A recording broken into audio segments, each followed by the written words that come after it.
Arsenal come streaming forward now in surely what will be their last attack. A good ball by Dixon, finding Smith. But Thomas charging through the midfield. Thomas, it's up for grabs now. Thomas, right at the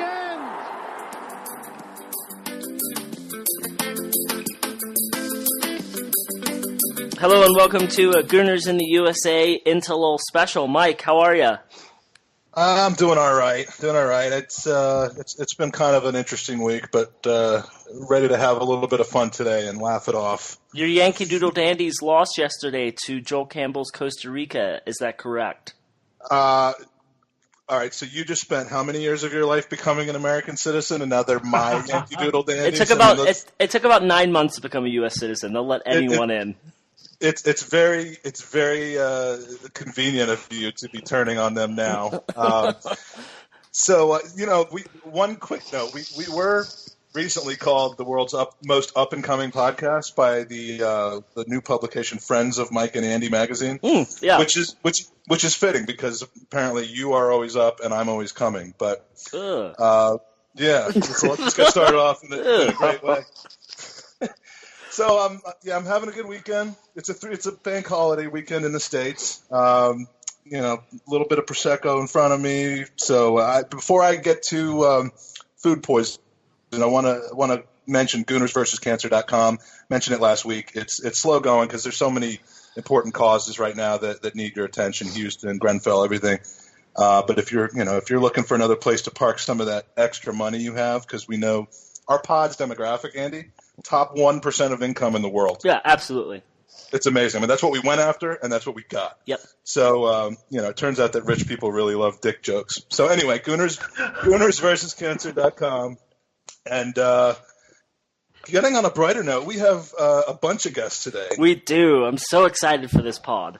Is it a gaggle of guests, or is that what multiple podcast guests could you say it's an orgy of guests? An orgy pod? No? Not yet, but there's always a chance. So we have two returning guests today, one of whom is probably already hung up. First, we welcome back to the podcast, Ola. Ola, you've been up since 4 o'clock today, as always? Yeah, as always. I can't. There's something wrong with my body time, but that's what you said. I'm here. I'm still wide awake, and ready to get this show on the road. See. Excellent. I like it. We also have jammed in between interviews with the BBC, Sky Sports, ESPN, and AdultVideoNews.com, the venerable Lee Judges. Thank you for joining us again, Lee. Thank you so much for that intro. I love coming on for you guys. You just bum me up so well, So. And lastly, at long last, making his triumphant debut on the Gooners in the USA podcast. Although, if you watch any other podcast in the world. And look, you can act like you don't, but I know that you do. Then you'll know him. He's the gentle giant, a man who goes by the same first and last name, and you can go fuck yourself if you have a problem with that. Kenny Ken, welcome to the pod, Ken. Thank you for having me on. What I did before I went to bed, which was pretty late, about 1:30, is that I set a tweet out about Mesut Ozil and let people have a little run around with it. Get themselves into a bit of a fluster. Oh yeah. Like I said, think of ways to abuse me and call me little names or praise me. And I woke up with loads of retweets and loads of likes. And I wonder what all the fuss was about. I just asked Mesut Ozil, walk the walk, not talk the talk. Yeah, and apparently he was listening. I mean, if Mesut Ozil gets all of his career advice from you, so we will certainly be covering that a little bit later in the podcast. But so, Ola, it's been a month. We have an overwhelming user clamoring for your return. So, how's Capital Scorpions TV going? Yeah, it's growing. It's doing all right. I'm quite surprised. Well, overwhelmed a little bit by the amount of American following that I've got on the channel. So thank you very much to everyone that's subscribed out there, that follows me from out there. We got you at least 5 people, I'm sure. Well, you know what? I'd go up to 6, and I'm still very thankful. That's like a 20% growth rate. That's not bad. Another six would do. I'd certainly welcome them. So, yeah, thank you very much for that, and thanks for inviting me back on the show. Oh, sweet. And my favorite really part of Capital Scorpions, I mean, you know what it is, Ola. I like to tune in what the background's going to be. I mean, I'm a little slightly interested in what you have to say, but the background's huge for me. I mean, that's the whole thing. Yeah, your attention to detail, as I always say, never disappoints me. So the latest video was in a car, and as soon as I turned it on, I got worried because I saw the cars passing you, and I'm just visualizing Ola driving down the M1 at like 20 kilometers an hour, just staring into his phone, barely looking at the road. But it turns out, just so our users know that you're not a menace. You did pull over to the side. No, right? I'd never drive and do one of those video things on the phone. So at this point, I don't want to have as many points as Arsenal on my license. Nice. I like a clean license. So last question: was that a planned video, or were you just driving along and just all of a sudden became overcome with emotion? You're like, "Fuck! I just got to get this stuff out." It was one of those. If I didn't, God knows what I might have driven into. So I had to pull up and just think. Is Wenger gonna answer any of these questions? And Mike, to be fair, you beat him to it, and you was right on every single question. Do you remember the questions? Yeah, I remember answering the questions, but yeah. I did ask if he was gonna sign a marquee player. You said no. I said, is he gonna spend any money? And I can't remember the third one, but everybody else that watched it, everything that we thought was gonna happen. My answers were given with all of the intelligence and inside knowledge of someone that's been following Arsenal for 4 weeks. Oh, yes, you can tell. You can definitely tell. So Lee, you've had a major milestone since the last time we talked to you, right? That's right, yeah.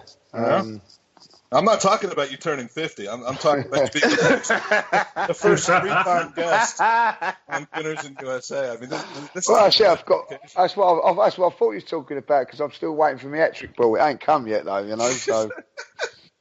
You're tight bastards, you two, I tell you, There's a Baconator on its way to your home. Yeah, I've been promised that as well. As soon as I get your home address and tweet it out. And Kenny, we met... First of all, we met virtually on Tom's podcast, and I won't bring up the same thing I always bring up again. But let's just say Well, do it. You know you want to, don't you? Kenny loves taking the piss, but I didn't realize he actually wanted to take a piss during the podcast. The thing that killed it, right, is that my computer was situated right on the stairway, and I was crossing my legs, and I just couldn't take them because I was really crossing my legs. I was really interested in what yourself and Drew had to say. I said, "No more." Just to go up, and all of a sudden, I didn't realise that you guys could actually hear me.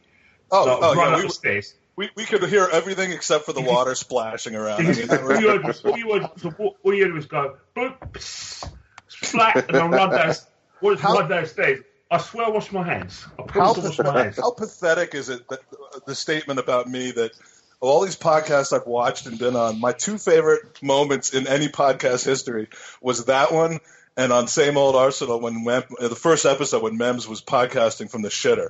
I mean, oh man, that was there's a theme happening here, and I'm not quite sure what it is, but Ken, we actually met in person briefly before the West Ham game at the Gunners pub last year. I wanted to let you know that the fingers on my right hand are finally just about to heal from you crushing them in your strong handshake. But so it's great to have you on the pod, and this is going to be a fun time. So let's get into it. I mean, there's no game to talk about, thank God, but it hasn't exactly been a boring week. and the rest, Mike. I think what's happening is that it's funny, right? I managed to get myself down the Emirates Stadium, like I said, because I just worked around the corner being an Islington boy. Went round, hope to see a few friends. And who did I see? The two Lees, Robbie, DT, everyone. And I said, and I just saw TV cameras everywhere. And I thought, oh God, I better go into hiding. And I looked at those poor guys. I said, "You ain't gonna sign one. You ain't gonna sign no one. We're more likely gonna lose Alexis Sanchez." And We're proved right. Alexis Sanchez stayed only under duress. Yeah. Now, all those people together, there's a rule in the United States where the president and the vice president aren't allowed to fly in the same plane together.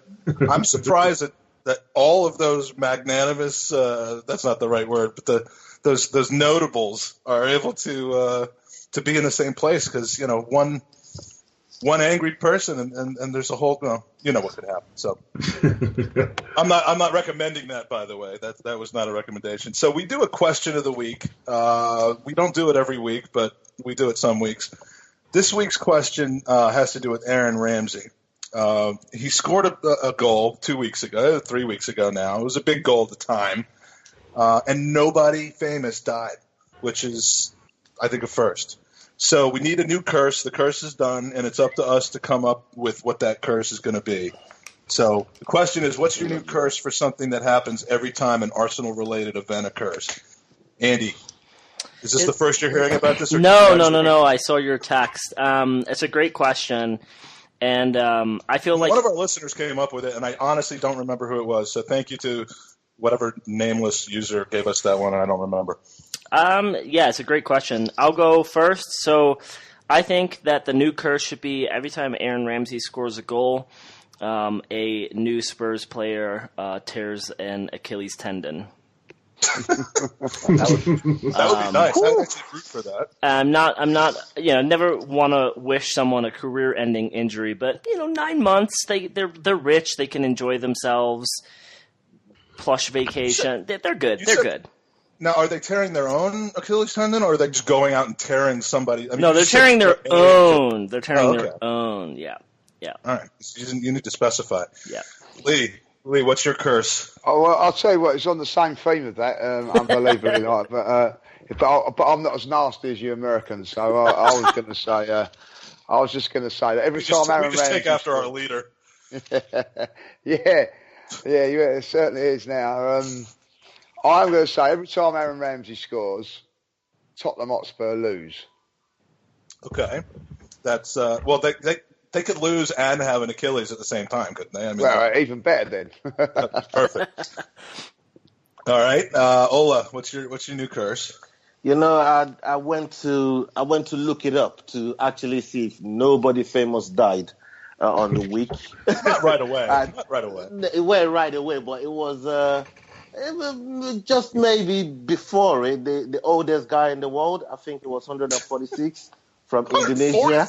Really? 146 years old. From that's Indonesia. Like twice as old as Lee. No, 146. I know. 146. And oh, stop it, Mike. And I went to look it up. This guy was still about. I mean, it's past, but it was about a week and a half after Ramsey scored that goal. So finding a new one, I would say for every goal he scores. No, you know what? Come back to me on that one. I want to hear what Kenny has got to say. Well, I've got one. First thing was, obviously, like, for every Aaron Ramsey goal that is scored by Arsenal, I like Chris Coleman, the Wells manager, to start, like I said, start coming to terms with and, start telling the truth about what really happened when he ended his career, because there was no way there was a stag when he was driving. No way. So we have to go through that story every single time that Ramsey scores. Yeah, because I think where it is right is that he's starting to believe that lie and that BS. So who knows, when Ramsey scores, maybe the truth might come out about what really happened with that stag. There's no way. I know he lived in very remote countryside, but knowing Chris Coleman like I know him, there was no stag there. All right, Ola, did I give you any ideas? No. It's far from mine. The initial one I had was a Tottenham one, but Lee and Andy already got to that. So for every Aaron Ramsey goal, we'll guarantee a bottom team to win the league. Okay, so we don't have to worry about that. We don't win the league anyways, do we? All of you went with the Aaron Ramsey thing, which the question was, just a new Arsenal curse. So I went a little bit off the beaten path, and said that for every time Francis Coquelin scores, Andy gets laid. All right. So, All right. Once a year ain't bad then, eh? It is not, Lee. That's not a bad one. That's not a bad one. Can I change mine now? I just had a little thought about it. Go ahead. Every time Arsenal, and I'm going to stick with the Aaron Ramsey one. I'm going to say every time Aaron Ramsey scores, a body part of Mourinho falls off. That'd be well, we all know he'll be there to catch it when it falls off. All right, so let's get into this, Andy. Good answers, Andy. You've got some stuff to get off your chest. Yeah, no. So in today's crazy transfer market, Neymar costing $200 million. Mbappe, God knows how much they're going to spend on him. I'm going to give you some old players from the Premier League who were game changers. And I'd like you to give me their current window evaluation. So imagine this player in their prime being sold in this transfer window. So we're going to go around the clock. I'm going to go Alan Shearer first, and we'll go to Kenny. What would you pay for Alan Shearer in his prime with today's transfer market evaluations? It's valuation, by the way. In his prime, 150 million. 150 million. All right. Easily one of the greatest goal scorers in the Premiership. Like I said, that we've seen some great goal scorers like Wrighty, Robbie Fowler, Michael Owen, Les Ferdinand, but Alan Shearer's, he's the master when it comes to goal scoring. 150 million, easy. Alan Shearer. Ola. Without a shadow of doubt. For the same player, yep. I would go around about 275 mil. 75.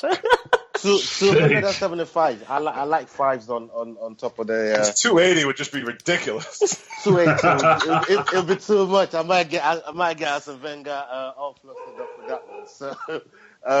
He's like Kenny said, he's one of the greatest goal scorers out there. Loads of people they've been in the Premiership and they've gone great players, and no one's been able to touch his record yet. Is phenomenal. A bully on the pitch, knows where the goal is, headers, right foot, left foot, he knows where to put them. Great goal scorer. So yeah, top player. 275 mil in today's market. Wow. So he'd be the top with a world record breaking transfer. Even more than Neymar. All right. Even more than Neymar. Okay. Andy, who's next? We've lost Andy. Oh, right. Sorry. Lee, what do you think? Well, I was on mute. Well, if he was at Arsenal, we'd go on a free. I want to kill myself. I wouldn't go as far because I don't think any player, if I'll be honest, is worth £200 million. I've got to say that. That's just ridiculous.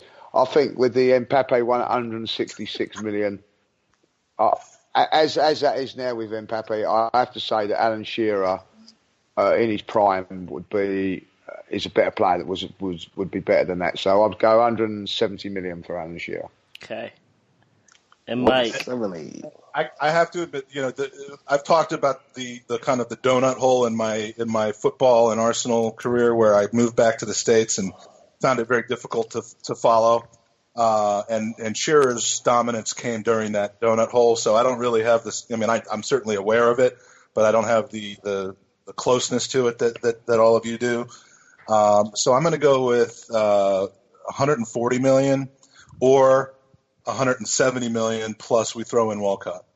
All right. The next one, we're going to go in reverse order here. Well, really, he was the last traditional fat man of football, Matthew Letitia. So, Mike. Letitia from Southampton. I do have a memory of him from when I was there. But, again, to put him in context with everyone today, I'll have to go with – he'd be in the – a little lower than Lukaku range. I'd say maybe 65 to 70. Wow. Okay. Lee. Well, I don't think that he was as you have to go into the international sort of side of it as well. Like, the Ox has gone for 35 million, which we know is pretty low. I would go in and around about that for Matt Letizia. I don't think he was a real top player, if I'll be honest. He was very good. Walker's 50, though. I mean, you got. He was a very, very good Premier League player. It's a tough one from that. I'm going to go 37 million. Okay, 37 million. 37 million and one. All right. Kenny? Matt Letizia, the scorer of great goals, couldn't run to save his life. Like I said, he basically didn't contribute nothing. Didn't track back. Oh, he reminds me of this Ozil. But he contributed. Like I said, big fish in a small pond. Yeah, 42.5 million, just as much as Mesut Ozil's. Ola. All right. Matt Letizia, I mean, if Sissoko was going for 30 million, and this was only last season, someone that contributed so much to the game, even though with a smaller team like Southampton, I'd value him in today's market about 65 million, 65. Okay. And then the last one, I've saved the best for last. The king himself, Thierry Henry. In today's market, prime, Ola. Arjen Robben just scored, by the way, for those of you who are interested. In today's market for Thierry Henry, I would say I'll go as far as, I'll stick my neck on the line here. Same price as Giggsy, 1 billion. 1 billion. Kenny. You can either own Manchester United or you can buy just have them hang out. Giggsy, 1 billion. Thierry on his prime. Neymar cost £196 million. And to be honest, right, he's like 9 stone dripping sweat. Like I said, overstaged by Messi, couldn't take a tackle. Like I said, was a bit of a crybaby pussyhole. It cost Brazil the World Cup. Thierry, on the other hand, was one of the greatest players ever. I defy anyone who says that Arsenal ended up turning him into a great striker. No, he just motivated them into that. I'll say 300 million, easy, and the rest. Right, Lee, what do you think? So, in other words, he's going to PSG. Yes! How much did Neymar go for? Was it 196? Was it? I think so, around that. 222. Yeah, it was €222, I think. So 222. But that was euro, so it was like 200. Let's just call it 200. Just to say if it's 200, well, I'd have to say that Thierry Henry would have to be more than that. I would have to say that. So 225.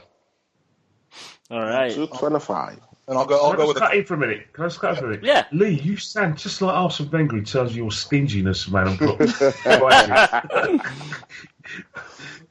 I can tell you run a business. Can you imagine where we are, where we're calling £225 million stingy?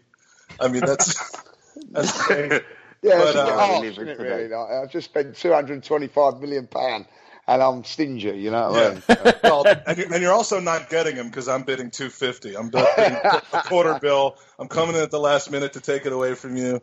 Bulgaria just scored, so we're So who else? Do we got anybody else? No, that's it. Thank you guys for playing my silly little game.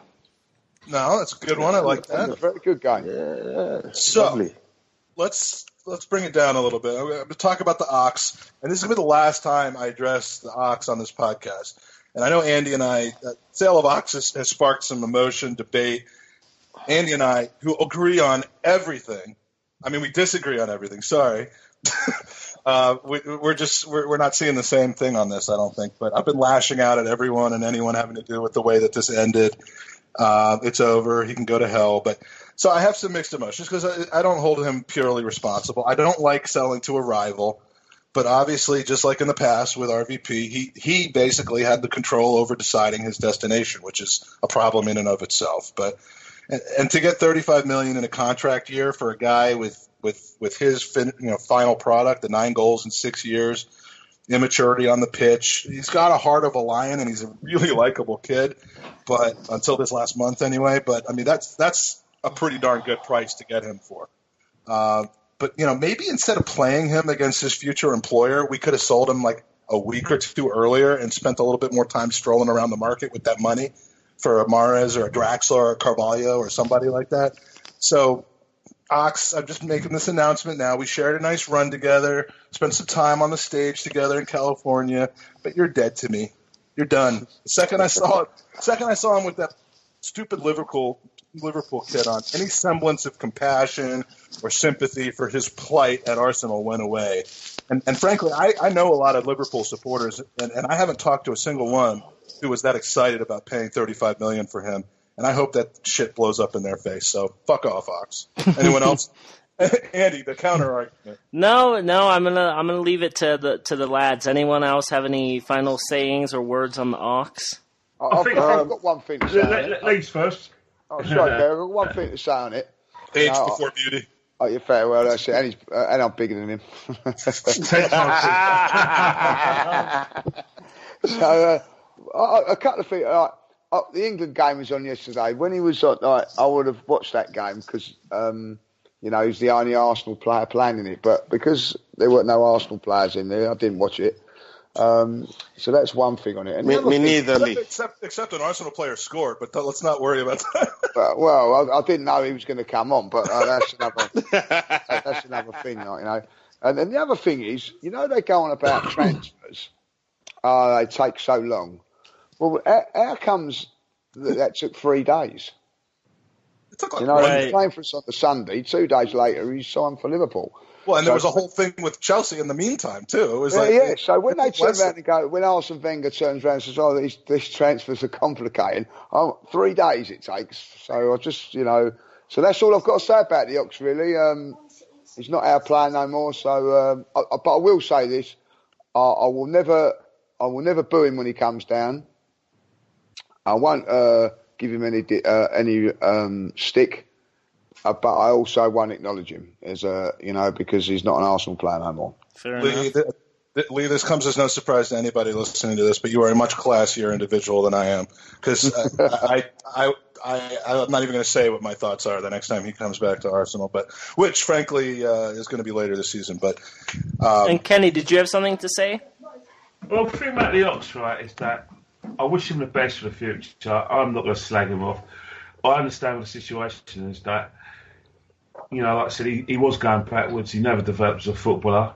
And unfortunately, the career destroyer got him. Mm-hmm. Like I said, the career destroyer is, like I said, it's got hold of Ramsey and is ruining him. We've got the same with Walcott, Welbeck, another who's been destroyed by the career destroyer. All of a sudden, people are trying to convince me that Petr Cech is shit. Even though he's one of the best goalkeepers still in world football. But like I said, once the career destroyer gets his rubbly little hands on you, like I said, your career can only go downwards. But mind you, if Oxlade-Chamberlain scored, like I said, scored a few goals here and there, who knows, man? He might be a good signing for Liverpool. I'm sure he knows his way to goal. I hope that his crosses actually find one of his players rather than the attackers. But all the best, son. Yeah. Andy, we invite this guy on the podcast and he starts calling you the career destroyer. What is wrong with you? My wife says the same thing. I was talking about Arsene. Okay. So. Arsene's the career destroyer. You're talking about Arsene. Yes, I do. Don't mind me. You know how I feel about the Ox, and I just want to close out his topic by just saying, if rumors are true and we offered him more money, there's a reason he left our club, and it seemed like he loved our club. And as Kenny pointed, he probably felt like he wasn't going to further his career and become a better player under Arsene. And so that's starting to speak volumes that we've got players who want out rather than staying in, because 3 or 4 years ago, players would bite your hand off to play under this manager. So something's happening in the locker room. And Mike, you had kind of said it to me 2 or 3 weeks ago. If he does leave, he should really come out and tell us why he's going. Be truthful about it and say, this is what's happening at the club, because it sheds some limelight. But for me... I said that was the best thing he could do for us. Totally. After he's gone, just pull the wool off, and I'd have respect for him, and we, it would force some action. Yeah. Can I say something about the Ox real quick? Yeah. Yeah, I think listening to one of our friends' podcast, Amanda. Shout out to Amanda out there. With Lee Dixon, he said, when he signed from Stoke, coming to Arsenal, if at the age that Ox came to our club, he would never have wanted someone like Arsene Wenger to be his manager, because he doesn't teach him nothing. And he said, if you look at how great Ashley Cole actually was, that had nothing to do with Arsene Wenger. That had something to do with Tony Adams and the guys that was in the back four that made Ashley Cole so great at what he did, and Wenger just leaves the players to their own device. And, we've heard it from ex-players that goes to other clubs and talk about the training regime and what they actually do in training. And they always usually say they don't know what they're doing because they just get left to do their own stuff.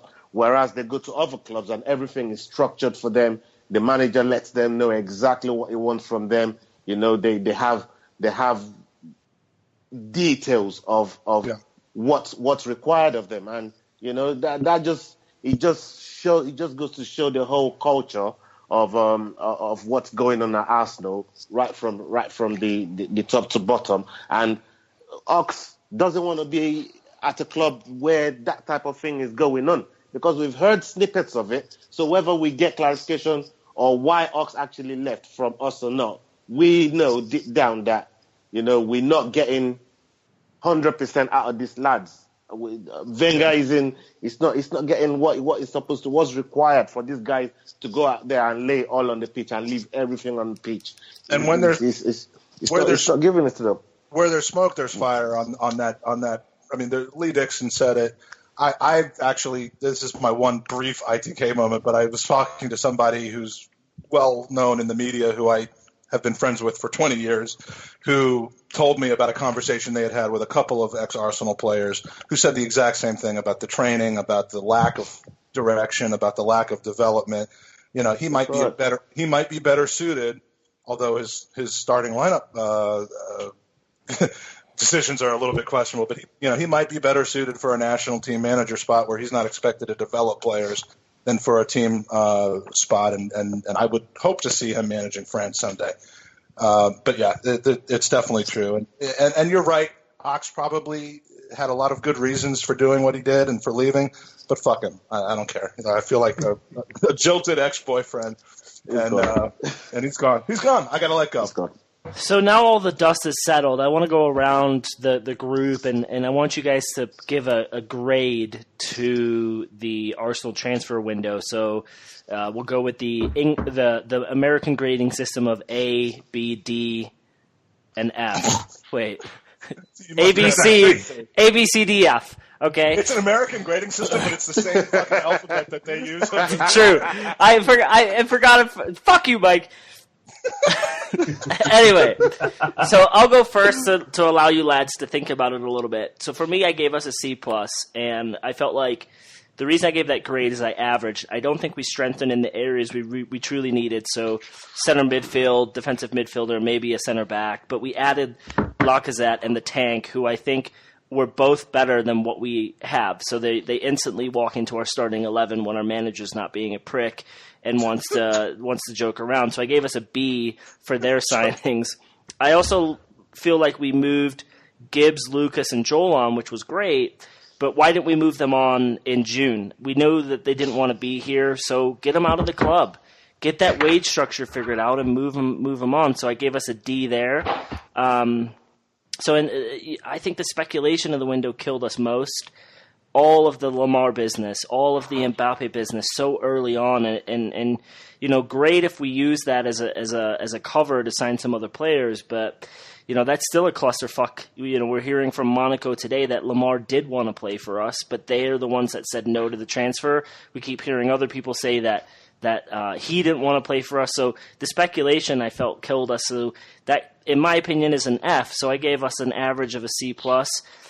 Lee, I'll go to you first. What would you give us as a grade? I'd have to go. I'm going to go for a D. Any reason behind it, or? I just think that it's been poor. It's been poor I do agree with what you're saying about Lacazette and the tank. I think that's two good things. Like if the timing had been different and we ended up in the exact same place, same ins and outs, just the outs happened early in the summer and the ins happened at the end. Would that change your mind at all? No, because I still think, Mike, we've wanted a central defender and also a centre midfield, holding midfield player. And what makes, I think, transfer window more disappointing for us is that forget about the net spend and all that, because we'll end up killing ourselves. But what I'm saying about is that we sold Gabriel in this transfer window. Did we really need to do that? Mm-hmm. Did we really need to spend? Are we that desperate for £10 million? Well, and that's what worries me a little bit. Why go without that being 10 towards something either? Like, yeah, exactly. That's what. Mike, that goes to the ranch. Now I've gone to a D- now because if that it's sort of like they're selling Gabriel, it must be because they're going to be bringing somebody in, right? And they're looking at shopping Mustafi because they must be looking at upgrading. Yeah, exactly. They weren't, and they weren't. And I've now gone down to an E. It's a joke. So that's why I wonder, is it the speculation that made this transfer window absolutely absurd? Yeah, I don't know how you guys feel about it, but this transfer window, I feel very let down. I feel like we've been we feel let down as well, Lee. Trust me.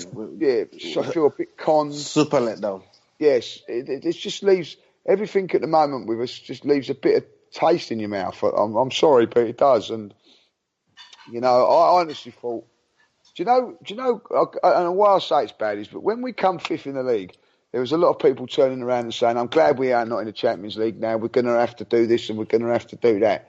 Well, it didn't matter if we was in the Champions. Now people are saying, if we're in the Champions League, we might have got Lamar. Do you know what I'm saying? Everything. There's a message that has to be sent when something goes wrong, and I say finishing fifth is something going wrong. There's a message that has to be sent to supporters. There's a message that has to be sent. I hate to say it because I don't like players dictating things, but there's a message that has to be sent to certain players on your team who are thinking about, wanting to play for a team with more ambition. You have to recognize that things haven't gone to plan and change the behavior. And it looked like in July we were doing that. But, the message you come out of this transfer window with is, we did great last year. We just want to make some, a couple of improvements in a couple areas, make a few tweaks, and we'll be right back, where we were last year. And we didn't do that at all. And everyone else, of course, even the four teams that finished ahead of us last year did. With the possible exception of Chelsea, but I mean, the message was the wrong message was sent, the exact wrong message was sent, and it gave fuel to all these guys like Diox, like Alexis, to be justified in how they feel. Yeah, so that's Mike. Exactly. I'll leave it at my last point. If, for instance, we'd have gone and signed a Van Dijk, and we'd have gone and signed a strong central midfield player on top of Lacazette and on top of the tank, I think they would have excited the Arsenal fans. And maybe the likes of Alexis, I'm not saying they would, but the Chamberlain would have said, do you know what? They are looking like they're going to catalyst for change. They are going to. I want to still be a part of this. And who next summer is going to want to come here, seeing what we did when we're trying to recover from a bad season last season? Who's going to want to join up for that? Exactly. You know what I mean? Do you see us getting in the top four this season? I don't. So. When's it going to end? It was just for me.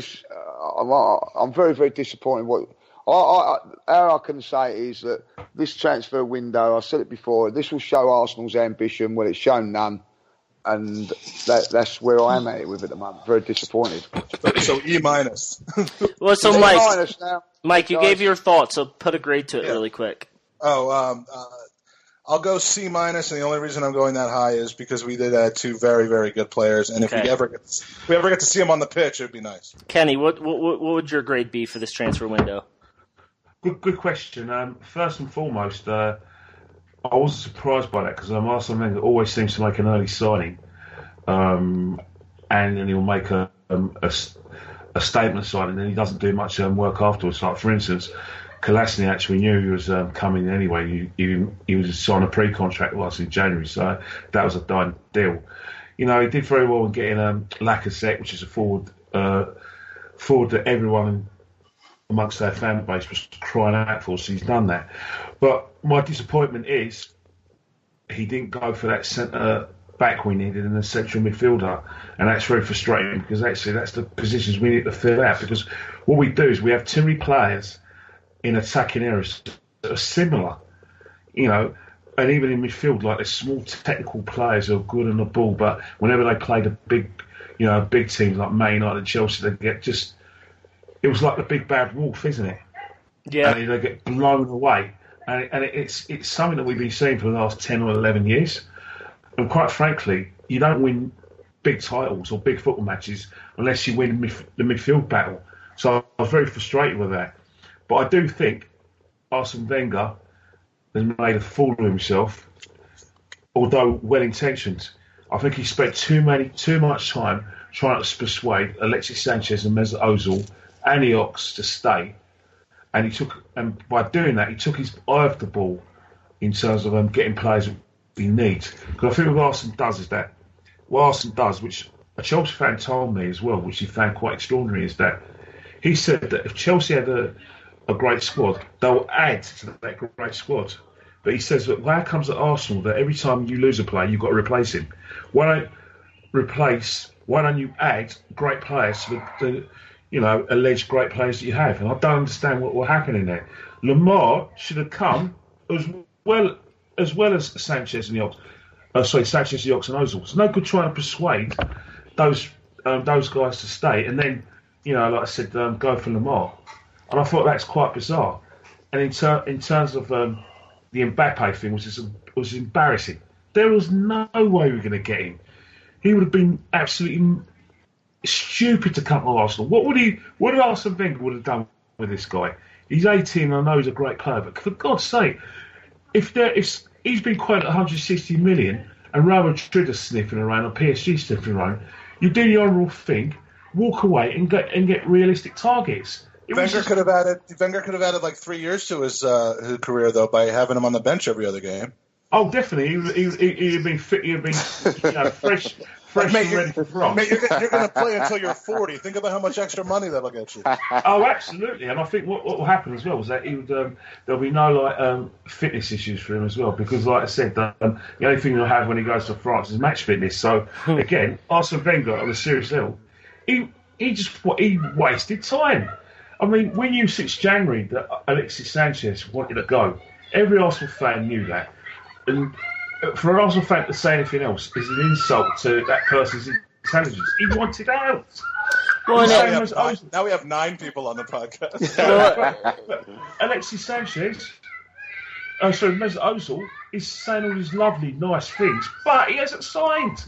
Right. So what you do is get players in the positions you want and spend the money. I think somebody's laughing at the concept that we might have been able to sign Mbappe. I think so, definitely. But it's just one of those things that just, I don't know, mate. I'm going to give it a D. And the reason why I give it a D is because we have signed world-class players, and we have signed, like I said, an excellent left back who we play in central defence. But apart from that, I'll give it a D. Only because I'm in a good mood today, but it's not good. Well, and I feel like Kenny, it begs the question of why we don't have a director of football who can split the responsibilities with Arsene on signing new players and dealing with the current side's contracts. If you have 2 people that are handling both, you don't waste your time with one and not the other. And so I completely agree with you. Ola, let's go to you and let's get your grade for this transfer window. I'm definitely on the E minus, because if you look at how our transfer windows panned out, first of all, Lacazette wasn't going to come to us. Let's have it right. It was never going to come to Arsenal. If Atletico Madrid didn't have that ban thing going on, I doubt if we'd have a striker right now. So let's get that out of the way. So we have Welbeck. Oh yes, and Welbeck might actually get a start. Oh wait a second. We aren't the employer of choice anymore. Arsene Wenger isn't the manager of choice anymore, and you can see in the window that we just had, because everyone that we really went for is either he hung them out to dry with them saying they want to come to Arsenal, then Wenger actually dilly-dallied with the negotiations and all of that, and then they end up not coming to Arsenal, and they end up looking like a fool to their club. So, and that goes with our outgoings as well. So the players that we're going to sell, we then field them against the team that we was going to play exactly a week before we played them, and then we end up looking like a fool. So whichever way, we've ended up looking like a fool on both accounts. With Lemar, with £92 million bid that was accepted, but the lad ended up deciding to stay at Monaco, and Oxlade going in the last hour to Liverpool. And then this is what actually really pissed me off the most. Mahrez then goes to make himself available. He was in London at some point. That was the rumor anyways. That he was in London at some point. At least, if you're not going to spend on a marquee player, get a replacement. And Mahrez made himself available to the clubs around in London. I heard Chelsea put in a £45 million late bid, but they couldn't do nothing with it. We actually came out earlier in the day saying we weren't interested in Mahrez, and his medical could have been done. He was in England, but we're chasing a man that's in Paris, that his medical and all the other administrative work that we needed to do with him couldn't be done because it was way out there.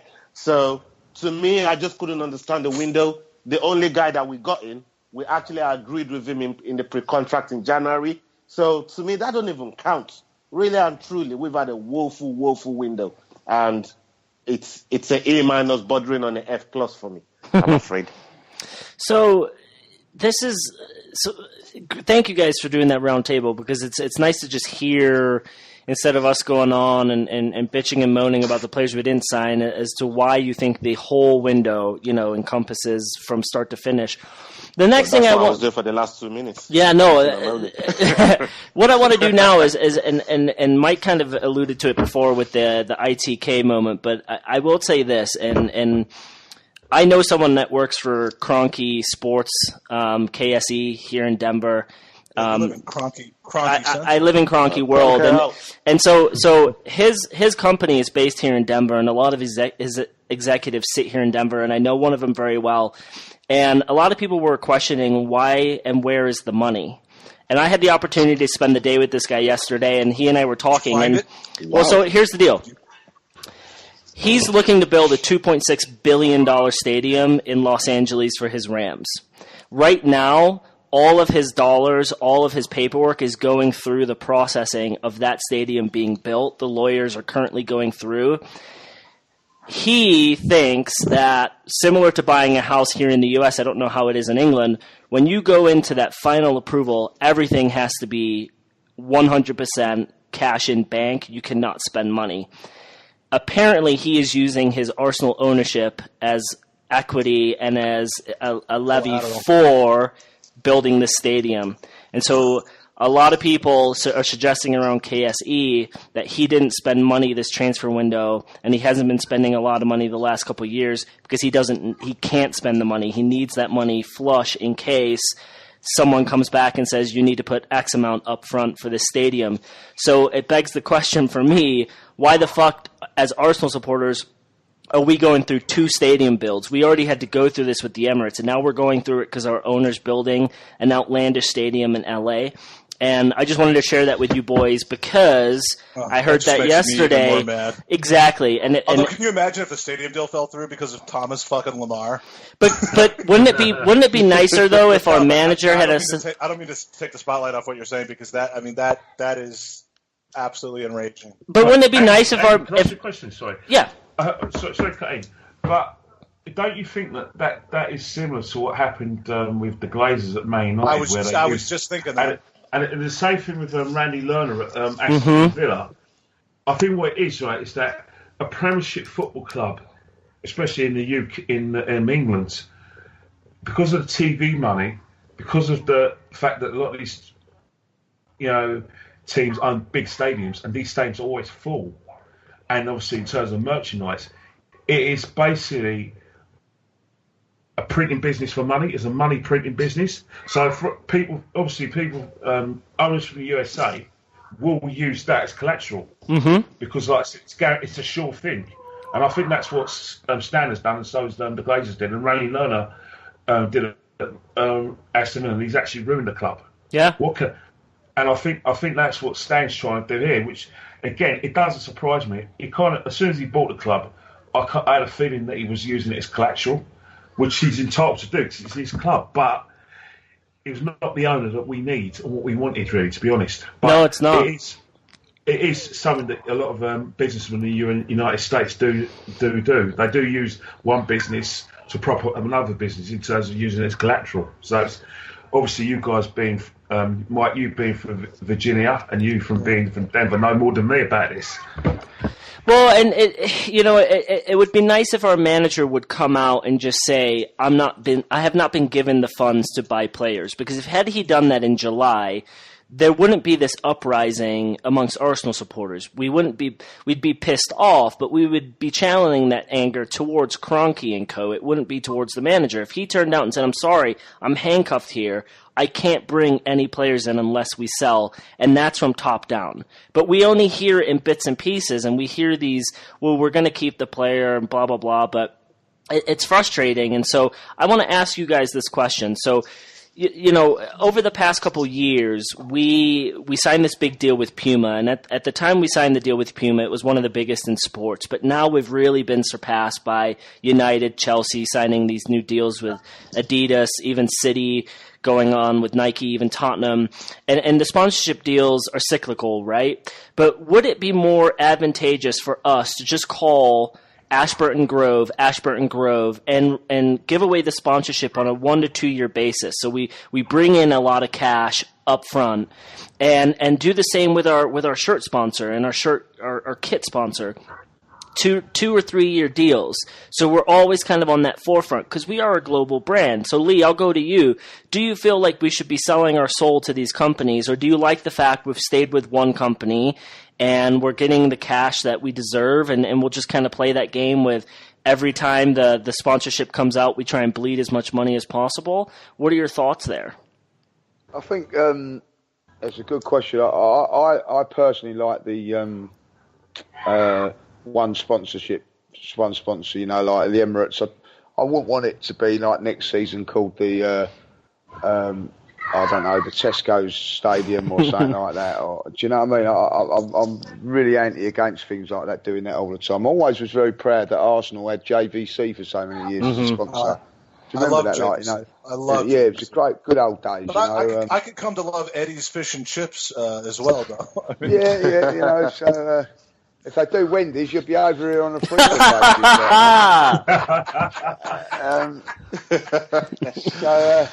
Good one.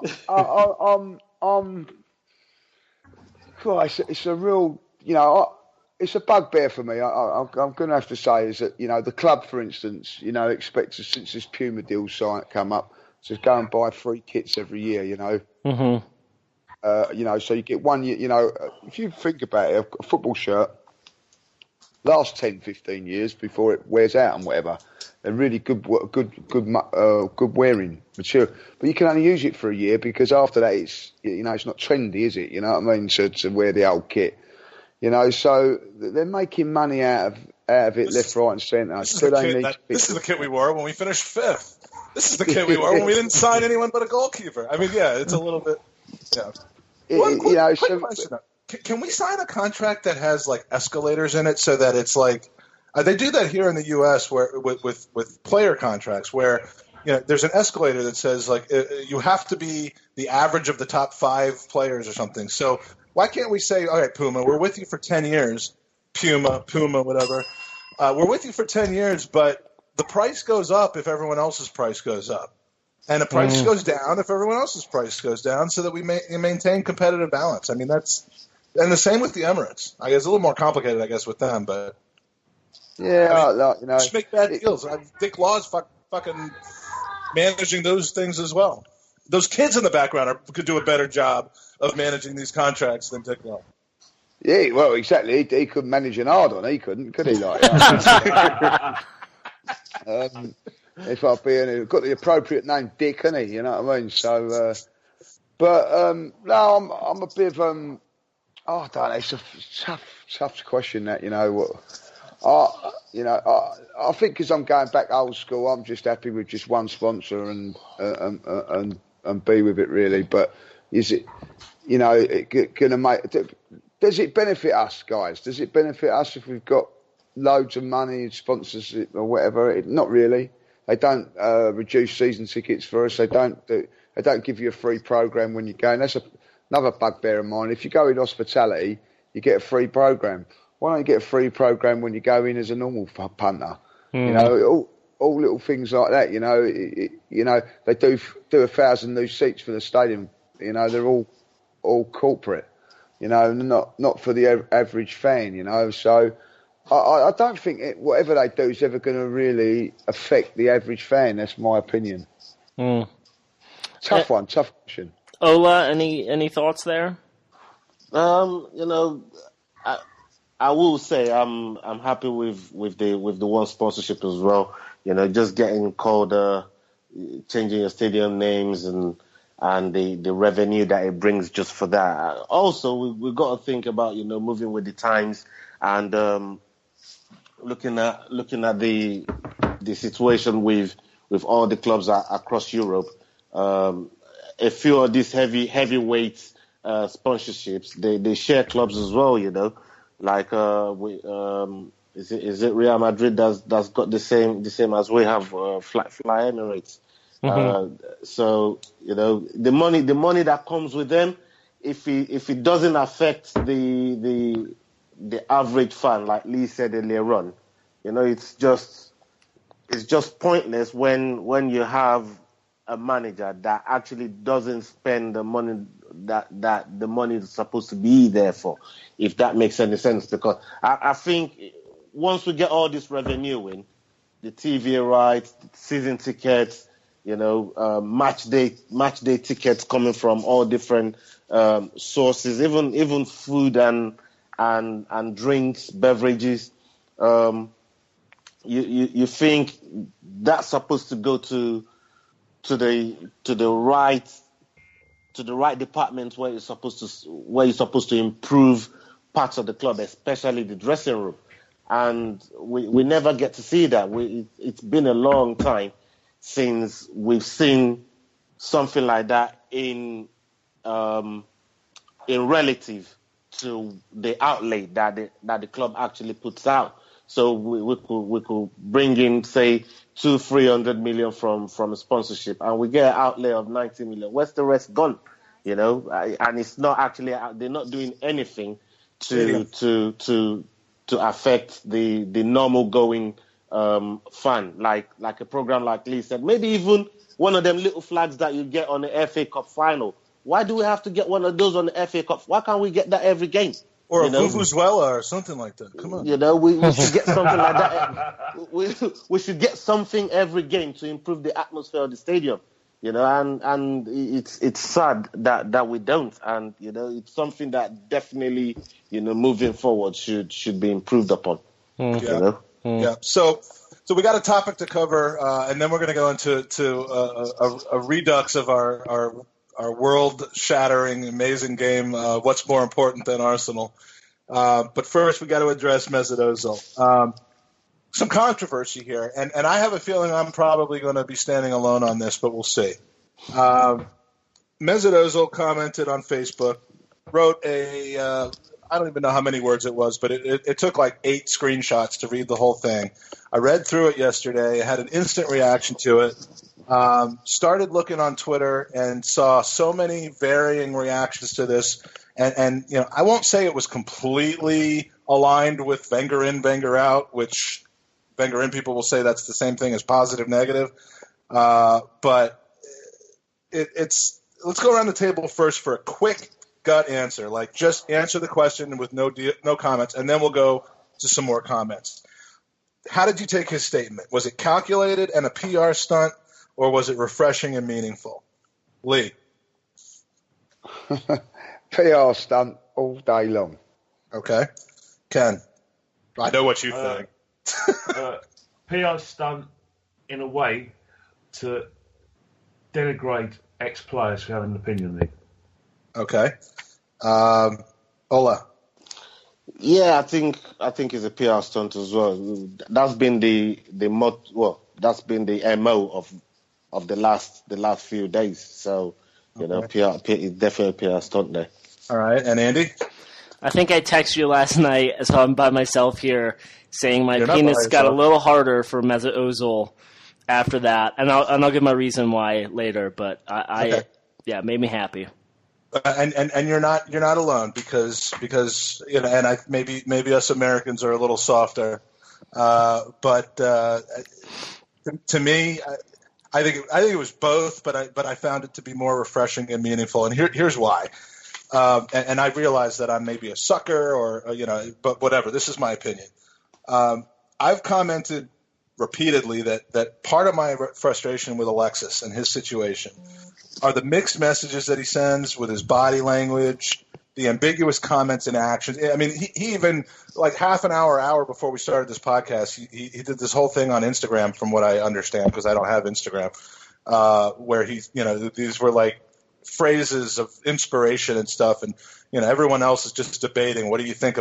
Was he talking about Chile? Was this have anything to do with Arsenal? What's going on? And he does that. Ambiguous comments. The fact that he's done nothing to publicly address his feelings for the club. We now wonder whether he's just going to walk around throwing strops all season, sandbag, play not to get hurt, not play at all. And as a result, I think he can go fuck himself as well. I mean, there's a growing number of people I think that can go fuck themselves. So to me, I think I have great respect for him coming out as he has, and he often does this. This isn't the first time, and sharing his feelings. And yes, I know that those feelings are carefully crafted. I know they're run through a publicist. I do believe they're his words. I don't believe that it's just like someone else's creation that he's putting his name on. But that's the way sports are these days. I mean, people sometimes have to say and do the right things to make people happy. And for me, I appreciate him going on record. I appreciate him acknowledging supporters and ex-Gunners, and in fact, standing up and challenging them to support the club. I don't necessarily agree that it's a black and white situation where you're either supporting or not supporting because of what you say, but I appreciate him getting stuck in there. And, what he was missing was any kind of statement that he intends to renew his contract. And in fact, he weakened his language from past interviews about wanting to re-sign his contract, which was notable. So I can see why people would say, yeah, that sounds nice, but I'd rather see end product on the pitch. But overall, I thought it was refreshing, and it was something that I needed to hear. And maybe he wants to separate himself from Alexis as far as his approach to the same outcome. Maybe that's true, but I think it was a positive. Andy, what do you think? The reason why I'm positive about the message is because there's just been so much silence from within the club and from our current players that I appreciate someone at least coming out. I 100% agree with a lot of what our legends are saying. I kind of like Righty's perspective of looking at the board and the manager rather than the players. I know Petit came out and had that children and babies comment, which I think was what drove Ozil to his current comments. But if you look at statistics, and because I know a lot of people have said, show us on the pitch, don't talk Ozil. Well, he has showed us on the pitch because most Premier League chances created since 2013, Ozil's first, Eriksen second, Hazard's third. Most league assists since he started, Ozil first, Eriksen second, Fabregas third. Most possession won in the final third of a pitch last season, Eden Hazard first, Ozil second. Most distance covered by a player on Arsenal during the season, Ozil second. He's constantly on top of a lot of these lists, so he is showing us on the pitch. And I think for me, and we can go to Kenny next, 'cause I know he's passionate about this and he'll have complete opposite to say, but for me, he is showing us on the pitch. I completely agree with Kenny. I think Arsenal's not utilizing him correctly. We should have built this team around Ozil. But on the flip side of that, if I'm Mesut Ozil and I go out and I say that, then I follow it up with, I'm about to sign an extension because I want to become a club legend. I want to be positive about this club. I want to take them the next direction, and I want him to come out and say, play to my strengths. I'm one of the greatest number 10s in the world. Put the players around me, and let's go out and fucking do it. Yep. Kenny. So Ken, let's tear down all of our comments. First and foremost about Mesut Ozil, everyone knows my feelings on Mesut Ozil. That I generally believe that he's not suited to English football. I think Arsene Wenger has mismanaged his career in terms of if you want Mesut Ozil to thrive, you have to have two plans for him. Plan A is the one that he was using to relative success, and a really good success actually, was playing Santiago Cazorla in the team. and what happened is that, in my opinion, Santiago Cazorla is our best player, most technical player. It's like I said, he moves the ball a lot quicker than Xhaka. Because you look at Xhaka looks up, plays a long pass or short pass. Santiago Cazorla will do 1-2s, runs with the ball. Sometimes he gives it straight. He's got variations to it, how he distributes the pass. Look, and like I said, he stops Mesut Ozil from coming into the midfield. The ball gets quickly, and Mesut Ozil, he's able to find Mesut Ozil in the last third. So that's plan A. Plan B would be to have two rock-solid midfielders, like someone like, Bakayoko of Chelsea or N'Golo Kante alongside Mesut Ozil. Says, right, there you go. We're protecting you. We don't want you coming back and clogging up the midfield. You're in that last third. Do your magic. And if any players run off the ball, you just stay where we are. We'll cover your spaces. That's how we do it. Unfortunately, Arsene Wenger has to have three number 10s in his midfield, and ask one of those number 10s to hold the play when we don't have the ball. But that's how bizarre Arsene Wenger's tactics are. But in terms of that's why I'm frustrated Mesut. However, away from home, he doesn't do it for us. He hasn't done it for us in quite a while, if ever.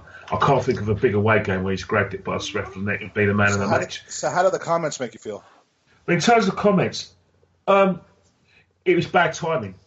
Really bad timing. If he said this in July, not a problem. But we just had a really bad transfer window where we're none the wiser. People are very angry because, we haven't bought the players that we needed. There was just to and fro for Alexis. We know Alexis doesn't want to be here, to the extent that Arsenal were prepared to sell him for 60 million. They wanted him out. Arsenal briefed against Alexis to the media, leaked stories about how he's disrupting the dressing room and how he's falling out with the players and how he doesn't turn up to train on time in the event that he was going to leave the club. So we've had all that, and then Mesut Ozil comes out of that. Plus, he hasn't signed a contract. So in terms of his timing, it's really bad. If he signed a contract... It was timed based on his anniversary, I think, of the signing. But you're right. But the timing was just wrong in terms of that thing. Because at the end of the day, why do you celebrate a 4-year anniversary? The special anniversary is your 5th anniversary, your 10th anniversary, and your 25th anniversary, not your 4-year anniversary. His timing was impeccable. The only reason why Ozil came out with this message is because he's been getting criticism from ex-players. He's trying to criticise Martin Keown, because Martin Keown was the ex-gunner and had a go at him, match BT Sport. Well, I've got something to say to Mesut Ozil, if you indulge me. Mesut, 3 FA Cups, Martin Keown, 2 doubles, an invincible, and an FA Cup. Put that in the onion bag. And let's look at the scores there. Martin Keown has got the best interests at Arsenal Football Club at heart. Ex-players are going to be having an opinion because guess what? They are now pundits. And you cannot lie to the fans, okay? We as fans watch these games. Mike, you've come to games live. So have you, Andy. Lee, you're a season ticket. Ola, you're a silver member. You go to games. I see all of you at games. You can't lie to an Arsenal fan.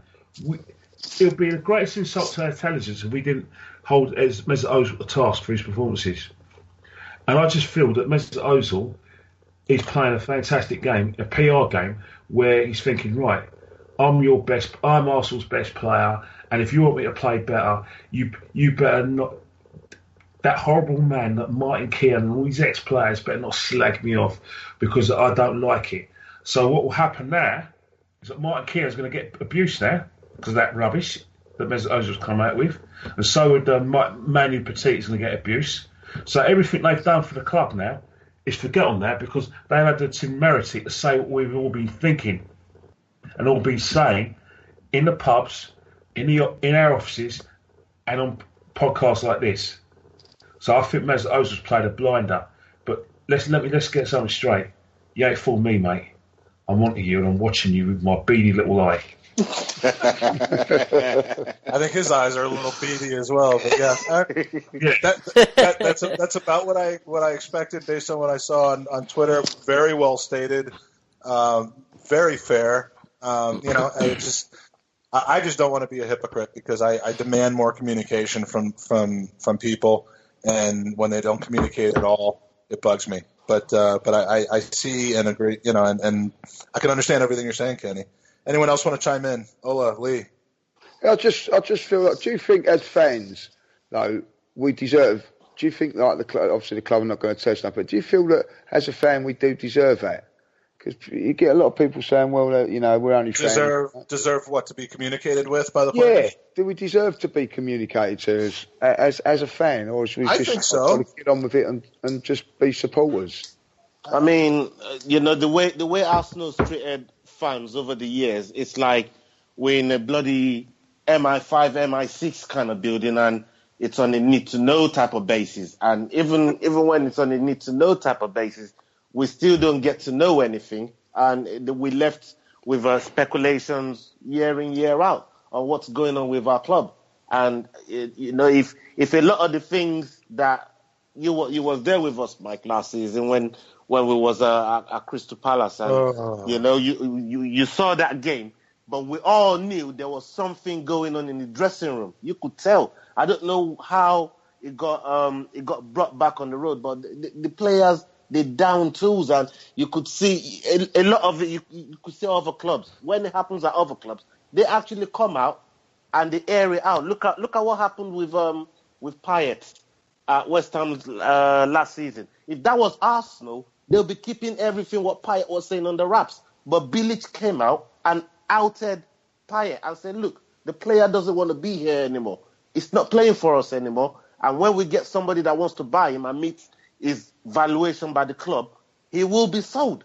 And that was it. But if that was at Arsenal, I guarantee you we would not know a single thing. They won't tell us anything. They never do.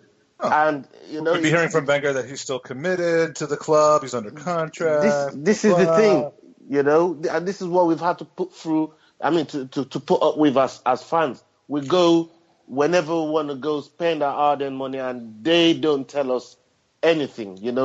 Forget the transfer and the tactics and stuff that goes with not letting your competitors know who you're trying to sign and stuff. I understand that part of things, but there's other things that concerns the fans. In terms of day-to-day, maybe not so much day-to-day running of the club, but quite a lot of things that concerns the fans, and the club doesn't let us know anything. We have no idea about what's going on at the club, and I think as Lee is saying earlier on, and Kenny, I think the fans deserve a lot more than how we've been treated over the years. It's absolute criminal. It's criminal. I think so too. The thing is, guys, right? If you notice, right, that the players are communicating with us. All these Instagram photos that are released after a win, and all these Twitter things, it's PR. The club wants them to do it. Every footballer nowadays has a Twitter account, and they all get a blue tick because what's happening is they represent. Because the reason why they get blue ticks already is because it's advertising. So if I was playing for Arsenal, I'll get a blue tick regardless of the amount of followers because I've got a trending topic. Advertisers will use my Twitter account and my Instagram account. And the club loves that because it's more publicity and more advertising for Arsenal. Yeah. And it's like that at every club. So they are communicating with us in certain ways. But as you can imagine, there are certain things that fans can't know. And Ken, is it better to have? I understand and agree that the communication that comes through social media from the players these days is polished. It's checked over 5 times before it goes out, and in most of the cases, it may not represent the reality. But is it better to not have any of that communication, or is it better to have that kind of public presentation of communication? Because then you can hold players accountable for the things that are said, or hold the team accountable for the things that are said. 6 months from now, if Ozil is doing an ox and saying, I'm going to sign a pre-contract with Werder Bremen or whatever, to get out of here, and he starts, really dogging it in games and stuff, then we can look back and say, look, asshole, this is what you said 6 months ago, and you were just full of shit. So, I mean, I don't take the comments at face value, but I think the sharing of them is important to get a sense of where we are and ultimately to hold people accountable for that. And that's the value I place on them. I know that was a couch statement that was written by 8 people, but, I still would rather see that than what Alexis is doing. Well, mate, you're right. I think the thing is, right, in terms of footballers nowadays, is that back in the day when there was no social media, you got as good as a no comment whenever they spoke to you, and I think what it is that they were very they gave nothing away during their interviews, and even when they had a magazine spread, you gave nothing away. Then when they retired and when they had their authorised biographies and they want to make money. All this stuff about dressing room secrets are sacrosanct, and no one should ever talk about what's going on in the dressing rooms. That's exactly what they do when they're trying to sell their authorised biographies. Yeah. And I think what you're going to find is that you are going to get communication, but at the end of the day, you have to be part of a dressing room. And as much as you like it, it's that you've got to go into battle with someone. Now, if you're criticising that person publicly, then it's not good for team spirit for you to do that. As much as it appeases the fans, as much as you do it, at the end of the day, we have to win football matches. We have to win trophies. We can't win trophies if members of our team are going to the media or communicating with fans and leaking stories. Because, as you well know, in the dressing rooms, everything's said at heat at the moment, whether you like it or not. And then you shake hands, and then you move on, and it's the next match. If you say it publicly, then it's there, and you can't get past that.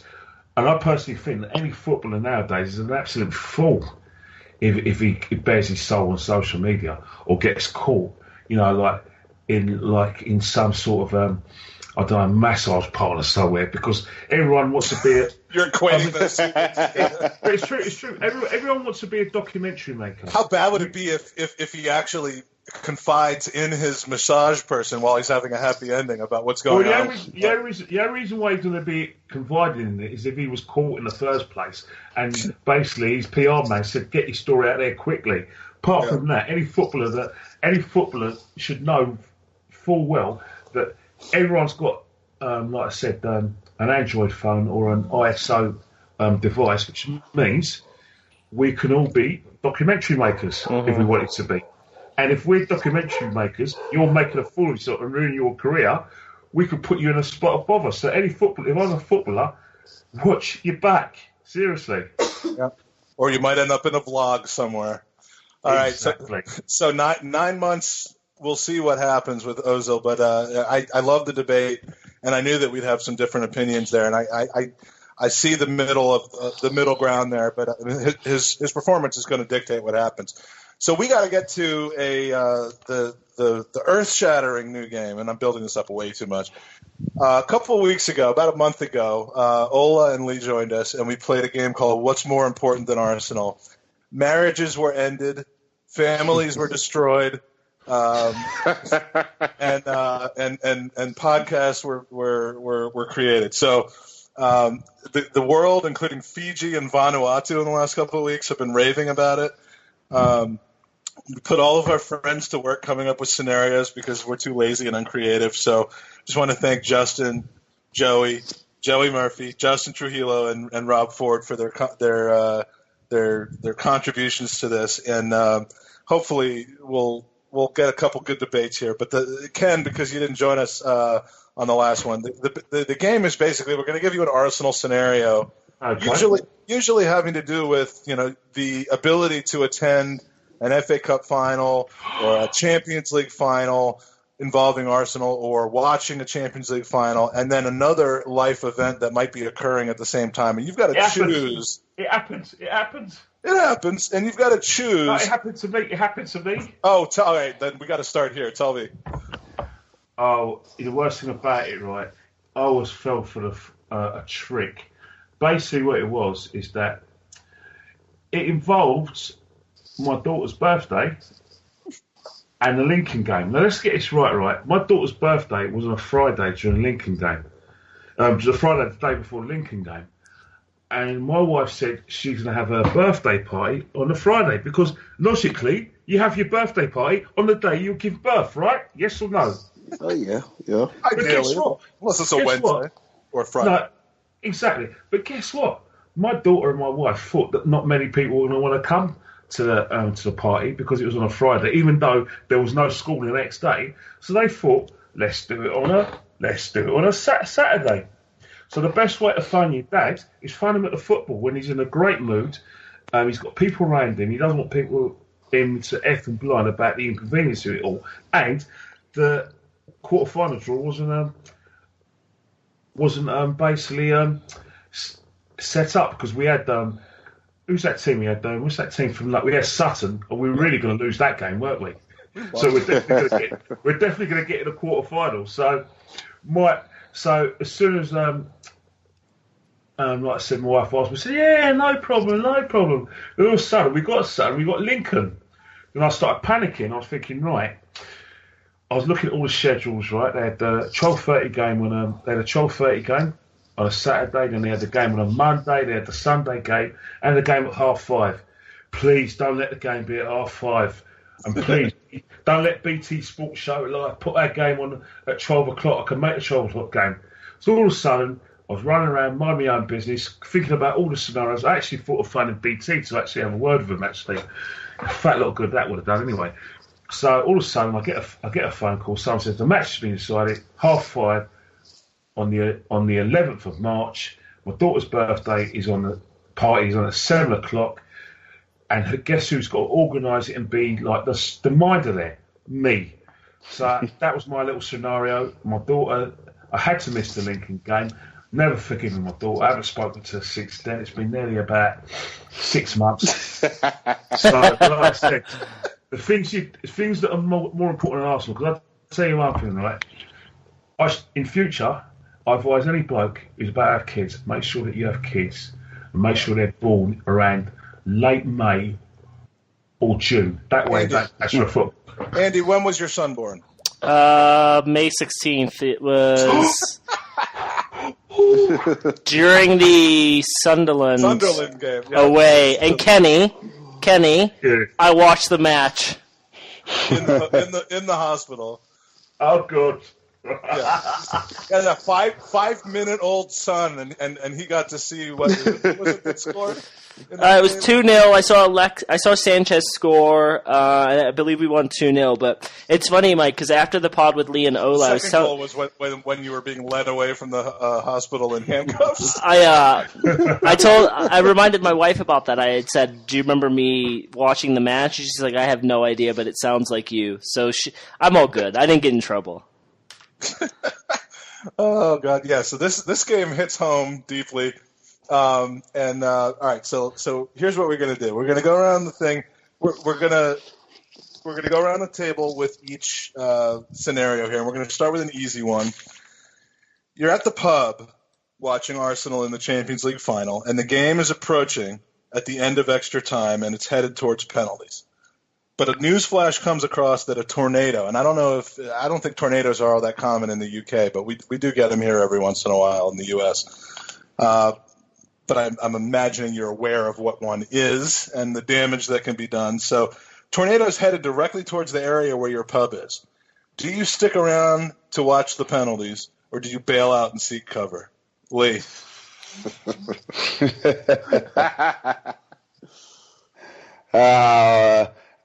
I'll tell you what, this current regime... You've got a career to protect here. No, I think I would.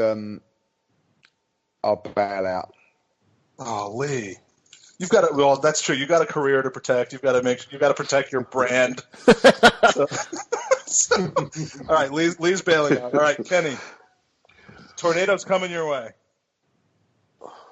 Tornadoes coming away, and there's penalties in the Champions League final. There's like 3 or 4 minutes left in the second half of extra time. What a way to go! What a way to go! And I've always told my wife that if anything happens to me, you've got my pension, my work pension, and it's quite substantial, so that's yours. And like I said, it was an accident. It wasn't suicide. So what a way to go! I'm watching the penalties and extra time.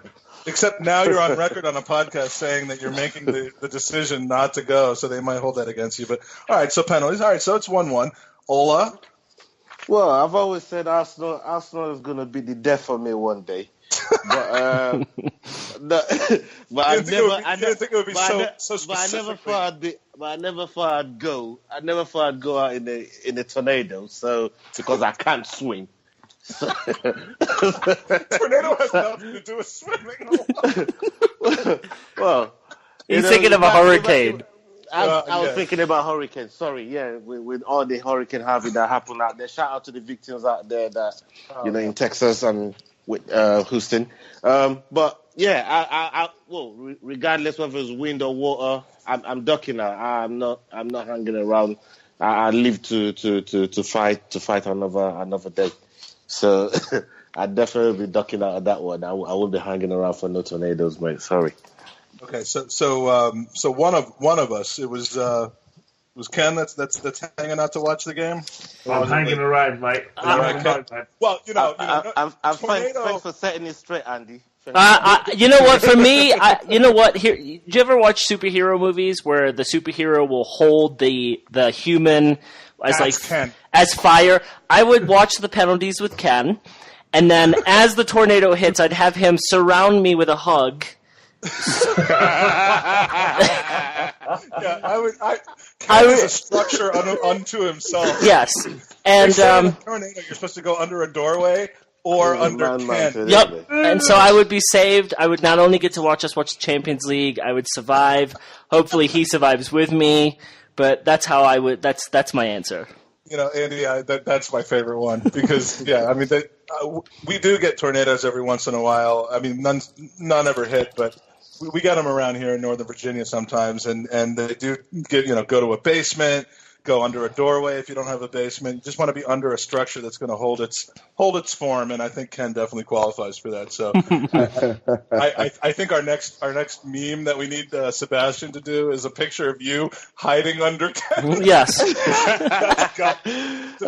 Big up Sebastian as well. Big up Sebi, when you hear this, you got please. I mean, you can find if you don't have them, I'll provide pictures of Kenneth to you. And you got to put Andy cowering underneath. That would be beautiful. And tornadoes for me can be very specific. So they can destroy one building and then leave the next neighboring one completely unharmed. So I'll take my chances. I'm going to be there holding Andy's hand. Enveloped in Ken, and we'll the three of us are going to watch it while those pussies go off to save their lives. Yeah, it's all right to be a pussy every now and again, man. Ask Kevin Hart; he'll tell you. All right, so now this one might be a little less controversial, or it could be the end of this podcast. 10 puppies' lives depend on whether you go to the Champions League final to see Arsenal. All right, so we're talking about attending in person. These are not puppies But if you go, they die. And you have to look at pictures of them at halftime. Okay? What? Dead puppies? Oh, man. 10 puppies are in the balance. And if you decide to go to the game where Arsenal is playing in the Champions League final, they will die. If you don't go to the game, they will not. I mean, they'll die eventually, but they're not going to die that day. Before I answer this, we do not condone the ending of any animals' lives on this show. That's absolutely true. But you can't say that and then... But we will have 10 dead puppies. Huh? That's like saying I don't masturbate, but when I came out tonight... Nice. Okay. Oh, man. Andy. Oh, man. This is a tough one, but I think I'll be watching... You like dogs, I do, but I think I'll be watching the match with Ola. And to repent, I will go and spend some time at an animal shelter helping other puppies. Yeah, because they're going to want you there after that decision. You're like, oh, yes, we'd love some help from this murderer. All right, Kenny. Right, I've got a confession to make. I'm scared of dogs. Oh, no. Okay, so you, Andy, and Ola are all... I didn't see that one coming. No, I'm not too funny, right? I don't dislike dogs, but they got teeth. And when they're angry and they don't know you, and you look at them, you give them eye contact, they do bite. And I'm thinking, right, is that I was in Paris for the Champions League final. And it was one of the worst experiences of my life, losing the game. But I was proud to get there. But I always said to myself, I'll make sure I get there if we go again. So I'm sorry, mate. If I have to kill dogs to get there, I don't know these dogs at all. And right. They're not like your sister's dogs. It's just like random dogs. And I don't know them. And I might turn up to their funeral. Once again, you'd be completely welcome there. All right, so let me just state again that we're not actually promoting or encouraging. And the reason that you can know that and feel comfortable with that is because the concept of us making the Champions League final is so unrealistic that this is just not a realistic situation. So we're just bantering here. Leicester won the league, remember? Leicester won the league, and no one said they would do it. Yeah, well, I think we have more than a 5,000 to 1 chance. All right, Lee, dogs or Champions League final? Well, I left me nan at the roadside, like, you know what I mean? So, I don't know these dogs. So. Oh my God. I am shocked at you. I am literally shocked at you. So my thing is, I'm a little torn because we didn't really cover the fact that you have to look at pictures of them at halftime. That was part of the question. But what we didn't specify is, are the pictures of the dogs like when they're alive and then you're told, like, or is it after they're dead? Like, are the pictures of the dogs after they've been killed as a result of your actions? Which is horrible. So I mean, if someone, like, we have a lot of deer that walk around this area in Northern Virginia, and if someone shows me a picture of a living happy deer and then says, oh, by the way, that deer died, I'm not that sad. It's not that, it doesn't tear me up that much. But if I see one lying on the side of the road because it's been hit by a car, which happens all the time here, that kind of makes me sad. So to me, it depends on whether, and of course this is making it all about me, depends on whether I have to look at the picture of the dog like after my death sentence has been completed or not. But I'm going to actually try to save some face and say that I watched the last final on TV. I'll watch this final on TV if it saves some dogs' lives. So I like going last because I can actually look like the nice guy now, and you guys look all at you repenting. Yeah. All right. So now, dogs dying to us dying. Doctors tell you have somewhere less than 30 days to live. They're not specific about it. They just say it's not going to be more than 30. But there's a surgery that will give you a miracle cure. Of course, the surgery is scheduled for the same time as the Champions League final with Arsenal that weekend. You have tickets. It's at Wembley. There's one other slot for the surgery that you could choose, but it's a week to 10 days later. And you're taking your chances. What do you do? Kenny? Basically, how long have I got to live? you've got somewhere up to 30 days, but they're not specific about it. So you either a couple days from now is the Champions League final or your surgery, or you could wait 7 or 10 days and risk it and have your surgery. Ooh, as you said before, right? Arsenal, the Champions League, right? Is that with I don't know, man, but the Champions League finals there at Paris, like I said, but at the day, I have no chance against a tornado, but I've got a chance of life, innit? And like I said, it's there's 80% chance I would live after the operation. But if people ask me where, you know what? You've done some quick maths. I've done some quick maths. See how I added the S I want to live. I want to live. I'm going to live. I'm going to live it through. I'm going to let all you guys tell me about it and send me loads of photos of you celebrating, loads of photos of you of the pitch, and make me part of your match day experience. But you don't need us to send you photos. You can just get YouTube and watch the whole thing. No, not at all. But you guys personalise it more. So I want loads of photos. All right, so you're getting the surgery then? Oh, I'm having a surgery because, like I said, the tornado I ain't got a chance with, but I've got a chance of life with the surgery, so I'll take the surgery. You don't mind. Hold on, Ken. What if the surgeon was a Spurs fan? Oh, now, Ola, are you stereotyping that? Watch it now. You're stereotyping, are you? What if the surgeon is also a lawyer and a banker, and is good with handling money? Or he's a Hollywood producer. And he's like one of the producers of CNN. It's funny because I actually have a client who's one of the producers at CNN, and you're absolutely right. But and I can make those jokes because I own it. But fuck all y'all. So yes, no. We first of all, it's ridiculous, Ola, that you could suggest that a Spurs fan could actually make it through medical school. Well, you're right. You're right. The one thing you can be confident about is that if you go into surgery and you're going to a hospital that doesn't employ criminals and thugs, that your Spur is not your surgeon's not going to be a Tottenham supporter. So, all right. So Kenny, we got you, Ola. Surgery or final? Yeah, I definitely would be having a surgery. As a family man, surgery, you got to be having a surgery to give everybody everybody around you just it's only a week. That little bit.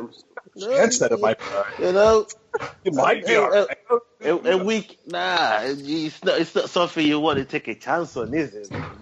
If Wenger had a choice to go and do this surgery or go to Champions League final, I know which one he'd be choosing, but I don't have 10 million reasons to be choosing what Wenger would choose. So, I'll be choosing surgery, I'm afraid. All right, Ola, Lee. Well, I'm so depressed at the minute with Arsenal that I think I would not take the surgery, and if it'd be entertaining to see whether I make it or not.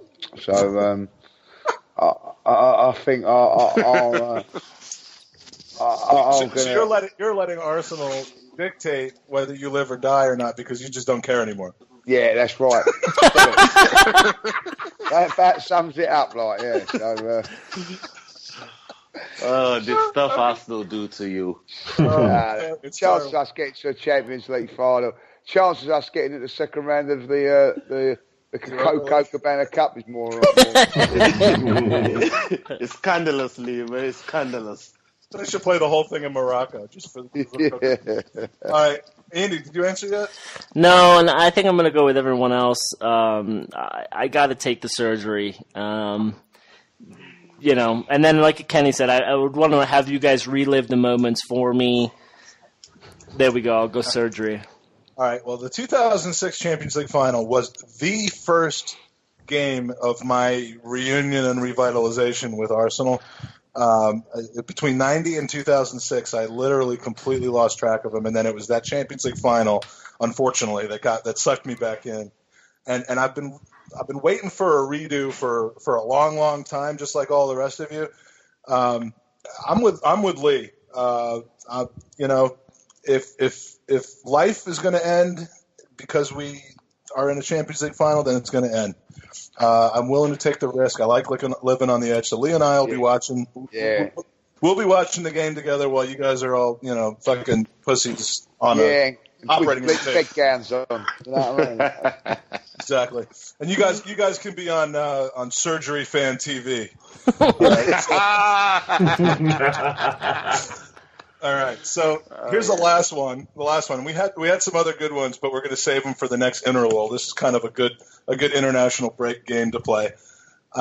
Top 3 Arsenal finish for the rest of your life, or internet access. One or the other. You can't have both. If you choose the top 3 finish, there's still no guarantee of a title, but the chances are good because, it's for the rest of your life, which for most of us is like 40 or 50 years, or like 15 years if you're Lee. And like, sorry, man. But no internet access. That means no Twitter, no more flirting with Amanda. There's no more podcasts. That could be pretty hard for a lot of us. So all right. So top 3 finish or internet access. Lee. Who's first? Lee. So there's no Pornhub neither, is there? Like that? Now you're gonna have to make your own, my friend. Oh, that could be quite interesting. That could. Randy. Oh, listen. No, So and by the way, honest, let me specify. Everyone else has internet access. It's just you that don't have internet. So you still gotta watch what you do because it's gonna be caught on film. To be honest, you know what I mean? When I was first following Arsenal, we didn't even have mobile phones. So CFAX, baby.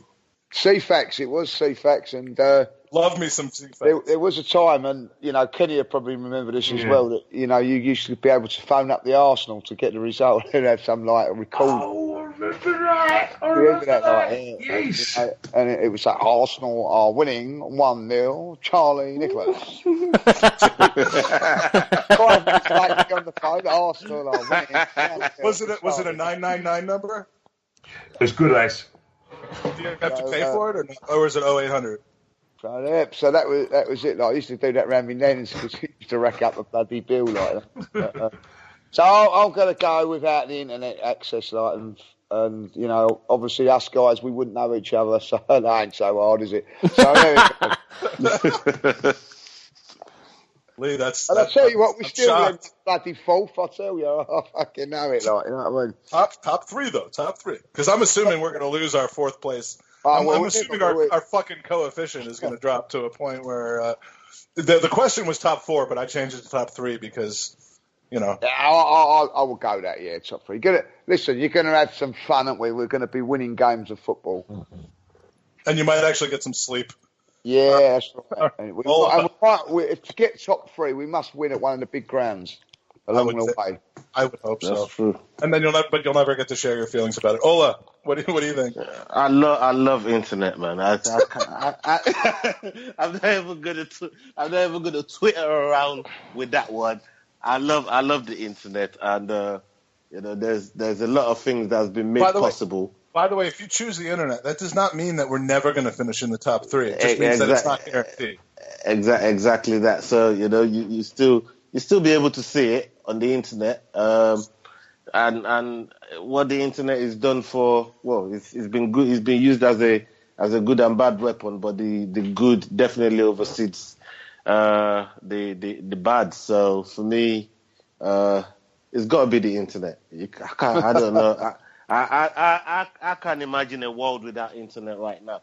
If I run out of credit on my gift gaff, I'll be losing my. And gift gaff is a network over here, guys. Just in case you don't know, it's like a T-Mobile or your Vodafones. So over here, I'm on gift gaff. I love my gift gaff. It gives me everything. I can't live without gift gaff. All right, you've got to have it. Internet access.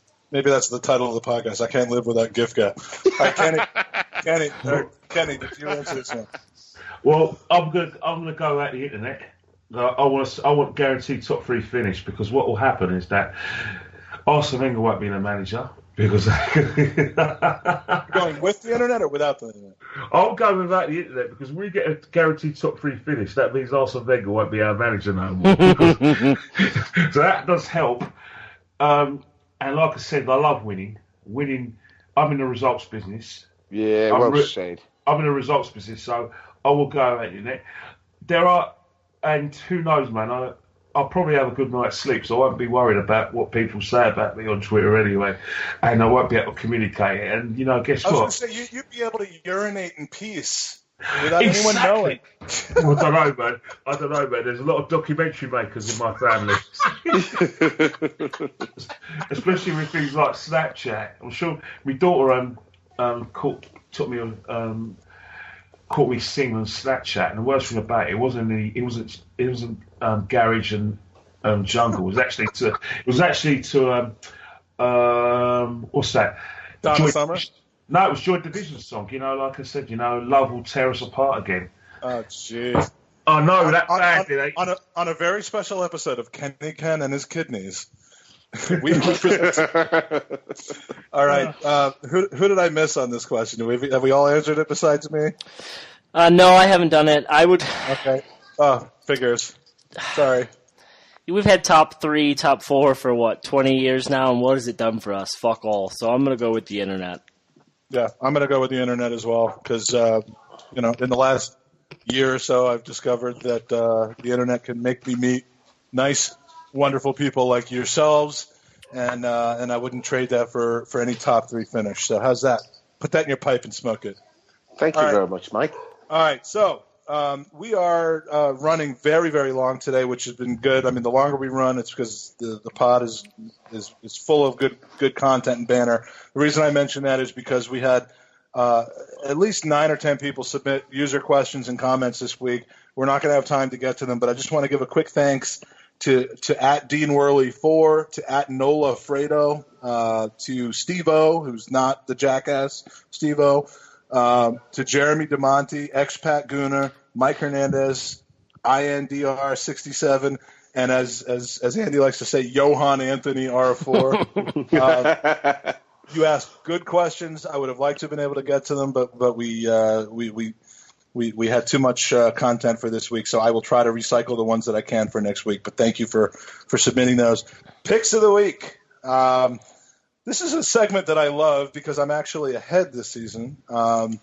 After match day 3, I've got 6 points. The guest spot has 4, and Andy is pulling up the rear with 3. So we've got 3 games this week, and we've got 3 guests. So we're gonna split you guys up and have you each pick a game. If you want to provide any kind of details of what you think is going to happen, please feel free. Otherwise, just give us a winner, a score, or if it's a tie, what you think. First game is Liverpool at Man City. There's some good games this week. Liverpool at Man City. And I've got to start because Andy and I have litigation pending where he thinks that I was cheating.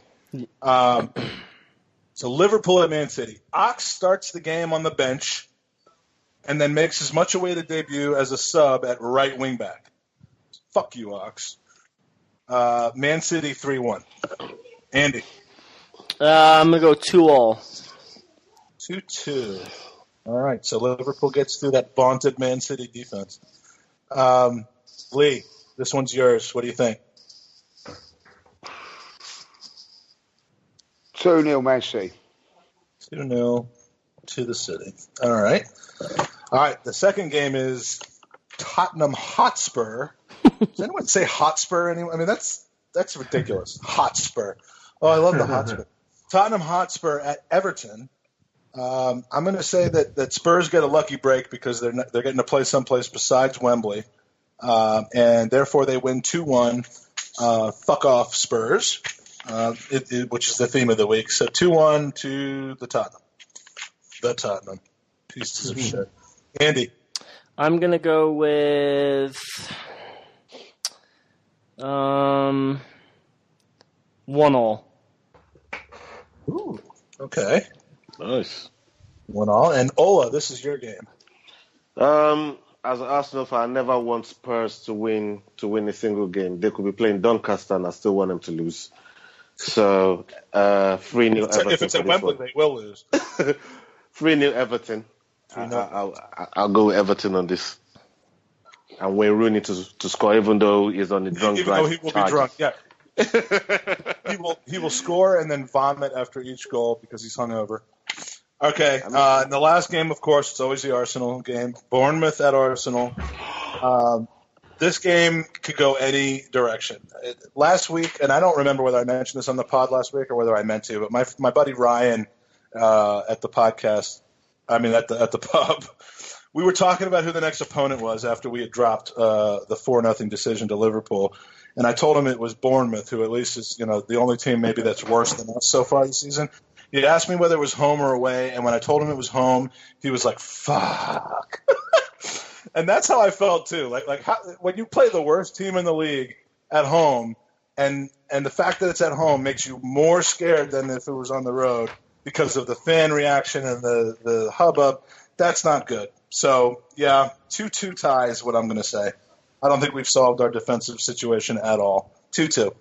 Andy. I think we win 2-0. I think Lacazette bags a brace.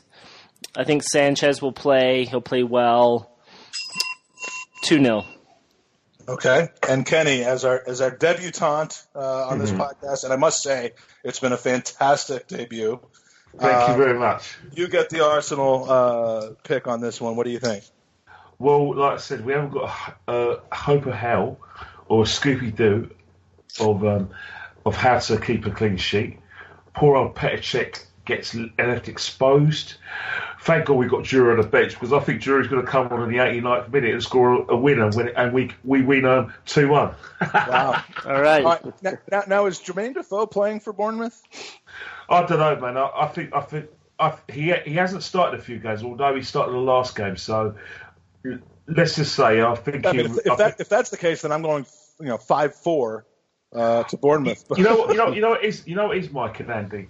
Jermaine Defoe would be itching to play, and he'd be shooting from all angles. So that's why I think we won't keep a clean sheet. So I think it'll be 2-1 with Olivier Giroud to save the day again. Beautiful. All right. Who could forget Giroud's celebration at the last Bournemouth game there? The scorpion. The scorpion. The celebration that he won't do that the week before. All right, so good picks. We'll talk about those next week. Where we're podcasting on Monday. Fantasy EPL. Andy, is that dead? Tell me it's dead. It's not dead, but I don't have updates. We'll wait until a couple more weeks into the season. Can you prepare for? Is anyone playing fantasy? Yeah, EPL? we've got a ton of people, but there's 3 weeks in. Let's just give it time. We'll give it time. Yeah, and okay. You guys play fantasy? Please tell me no. Yeah, we do. I don't. No, I don't think Kenny has that kind of time. We do on the TGT WhatsApp, and we got one on TGT as well. So yeah, just tell me, like, after the first week of the season, you're not that guy at the pub that's like, oh, Vardy scored twice. Oh, well, you weren't at the pub; you were at the game. But Vardy scored twice, but at least he's on my fantasy team. Because I want to punch that person in the face. No, definitely not that guy. Okay, definitely not that guy. All right, because I want to be, friends with you, but that would be a problem. I don't want to punch in the face. So I will be denying even if that was the case. Gentlemen, it's been fun. This is the wrap up. We had a new country tuned in. We got this the software that tracks where our listens are coming from, and we've got our 95th entry this week. We're finally getting down to the tiny little countries. Last week it was Fiji. The week before that it was Vanuatu. Country number 95 joined us this week, and it's Mauritius. Well, that's good. 1.26 million people, of which one of them listened to some portion of our last podcast. I'm assuming less than 5 minutes, but what are you going to do? It's a small island east of Madagascar. I mean, who from Mauritius could possibly be listening to Gooners in the USA? I don't know, but lounging around the beach, listening to our dumbasses, or maybe Amanda's huge in Mauritius, because we had Amanda Gooner Girl 1969 on our podcast last week. She was fantastic, and Mauritius apparently is a big market for her. But anyway, 95. We're getting close. We're getting closer to 100. Scares me a little bit. We'd like to thank those kids for joining us today. They're my ones. They're my ones. Don't worry, they're going to get, as you guys say in the South, they're going to get a whooping. We're actually shooting to have them on the podcast next week without you, Kenny. So I don't know. You get more sense out of them. So I just want to thank you guys for our fantastic guest, Lee. What's going on with you this week? Any notable appearances or documentaries on your life? Very quiet. We've got I don't know if you guys were up for you joining. We've got on the same old Arsenal. We've got a quiz coming up this week, so all about Arsenal. So that's the only thing that we're doing. So I'm swatting up on that, making sure that I don't get beat by nobody. The one, no, I won't challenge you on that. But the one time I was asked to come on that podcast, I came on. So I'm waiting, and Andy's waiting. But you guys do a great job. I enjoy watching it. You had a ton of listeners last week. I think I might have had something to do with your guests, but you did a great job. I found it to be fascinating. Oh, thank you much, and I much appreciated. And Kenny, how can we find you? What are you up to this week? Well, I'm not up to much at the moment. I've been invited on another podcast this week by I've never met the guy, but Chelsea he's one, is it? No. I've done that twice, and I'm sure that when we play them in a couple of weeks' time, Tony might get in touch with me. But it's an Arsenal podcast, and I think what he does is that he's anticipating. Let's. I mean, who is it? Let's give it a pub. I don't know. I'm just going to check my phone because I put you in a tough spot, haven't I? He puts me in a tough spot. But what I'm going to do is I'm going to retweet it. And apart from that, I'm going to be going to the Bournemouth game, so I'll be seeing most of you guys there. And then afterwards, it's going to be. The week afterwards, it's going to be Europa League, and I'm going to go to Chelsea away. And you know why I go to Chelsea away? Because as Lee knows, they love me there. They'll try to have a go. They love me. They love touching me. They love being around me. I don't know why. I only support Arsenal. Because they're human. They're human beings. How could they not love that? Ola, Capital Scorpion CV is on the rise. We've loved having you on once again. Are we going to see? Yeah. What's the background going to be this week? Well, we're just have to stay tuned to find out.